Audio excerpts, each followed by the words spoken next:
explain it. One of the problems I have with evolutionary theory is it artificially rules out a kind of cause even before the evidence has a chance to speak. And the cause that's ruled out is intelligence. Since the late 19th century, since the time of Darwin, in fact, in part because of Darwin's writing in The Origin of Species, scientists came to accept a convention, a definition of science that excluded the possibility of design as a scientific explanation. And that convention has a name. It's called methodological naturalism. And it just means that if you're going to be scientific, you must limit yourself to explanations that invoke only natural causes. You can't invoke intelligence as a cause.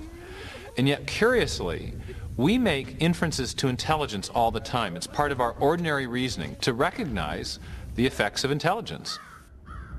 Consider, for example, these hieroglyphic messages carved upon the ruins of Egyptian monuments.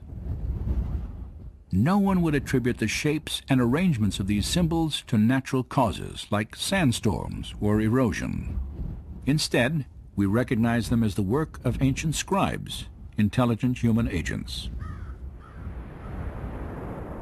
Similar reasoning leads us to conclude that the mysterious stone figures on the shores of Easter Island were not formed by the actions of wind and water over great periods of time. Nor do we presume that plants could grow into these familiar shapes without some manner of intelligent guidance. Of course, we make these inferences all the time, and we know they're correct. But the question is, on what basis do we make these inferences? What are the features that enable us to recognize intelligence? Recently, in a book titled The Design Inference, mathematician William Dembski has made an important breakthrough in understanding design reasoning. Dembski has identified the specific features of artifacts that cause us to recognize prior intelligent activity.